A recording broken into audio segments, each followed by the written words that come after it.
அனைவருக்கும் வணக்கம். எல்லாம் வெயிட் பண்ணிட்டு கடைசியாக கூப்பிட்டேன்னு நம்ம பெரிய வைரமுத்து மாதிரி ஏதோ பேச போகிறான்னு நினச்சிடாதீங்க. இதே மாதிரி தான் எப்போ பார்த்தாலும் முதல்ல அவர் சிரிப்பு தான் வெளியில் கேட்கும். ஷூட்டிங் ஸ்பாட்டில் உட்காந்து பேசும்போது கூட. இந்த படத்தின் இயக்குனர், தொழில்நுட்ப கலைஞர்கள் அனைவருக்கும் என்னுடைய வாழ்த்துக்கள். சீனியர் மோஸ்ட்னு சொல்லிட்டாங்க, அதனாலே நம்ம தெரியல, ஒருத்தர் பேர் எனக்கு தெரியல, நான் இப்போ தான் அறிமுகமாகிறேன். இந்த படத்தின் தயாரிப்பாளருக்கு வெற்றி அடைய வாழ்த்துக்கள். இந்த செல்வகுமார் நிறைய சம்பாதிக்கணும்னு வேண்டிக்கிறேன். அவனால் முடிஞ்சது போட்டு விட்டான் ஏதோ ஒன்று. எது இளம் சூப்பர்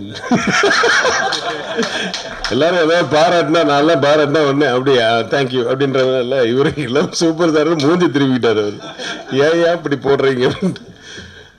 அது ஒரு விதத்தில் நல்லது.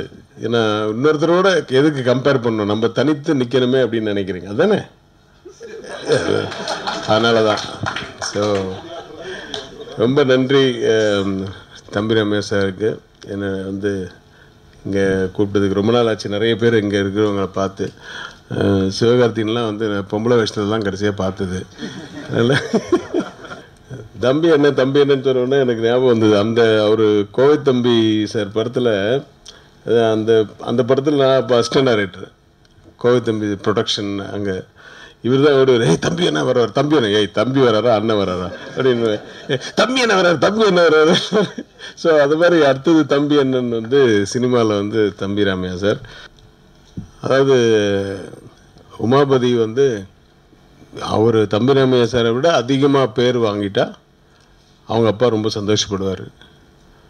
அது எல்லாருக்கும் தெரிஞ்ச விஷயம். அவர் அளவுக்கு பேர் வாங்கினாவே போதும், நீ பெரிய வெற்றி அடைஞ்சிட்டேன்னு தான் நான் சொல்லுவேன். ஏன்னா அவர் வந்து வெறும் நிறைய பேருக்கு காமெடினா மட்டும்தான் தெரியும். இல்லை, அவர் ஒரு குணச்சித்திர நடிகர் அப்படிங்கிறது வந்து பிரபு சாலமன் படத்துலேருந்து அவர் இன்ன வரைக்கும் கண்டினியூ பண்ணுறாரு. சிரிக்க வைக்கவும் தெரியும், அழ வைக்கவும் தெரியும் அப்படிங்கிற மாதிரி நடிகர்கள் உருவாகிறது வந்து ரொம்ப கஷ்டம்.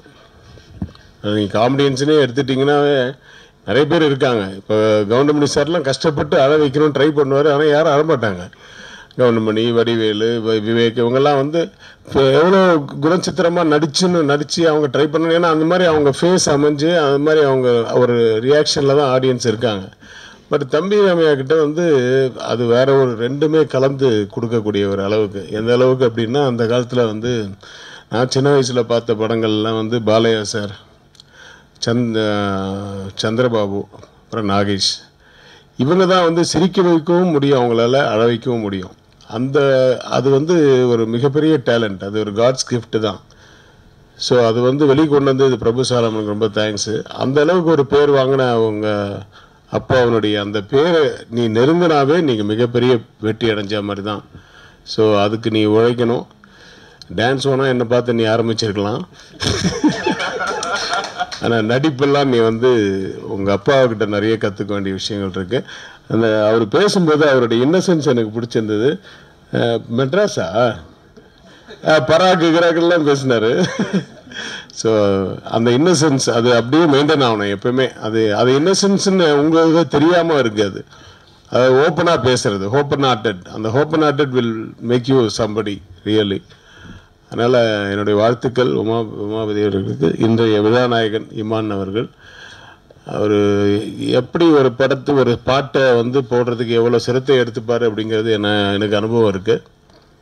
அவர் மியூசிக் மட்டும் நல்லா வந்தால் போதாது, அதனுடைய வார்த்தைகள், அந்த முதல் அதுவும் பர்டிகுலராக அந்த பல்லவியில் வந்து விழுற அந்த வார்த்தைகள் ரொம்ப ரொம்ப வந்து பிரமாதமாக அமையணும், எல்லாருக்கும் கேட்ச் ஆகணும் அப்படிங்கிறதுல வந்து நான் பார்த்த ரெண்டாவது ஏஆர் ரஹ்மான். அவர் ஏஆர் ரஹ்மானுக்கும் அது ரொம்ப இன்ட்ரெஸ்ட் இருக்கும். தட் இஸ் அந்த பல்லவி கேட்சாக வரணும் அப்படின்ட்டு. பல்லவி ஒரு வேளை கேட்சாக வந்துடுச்சுன்னா அந்த மியூசிக்கை விட்டு கூட கொஞ்சம் அப்படி பெண்ட் ஆவாங்க.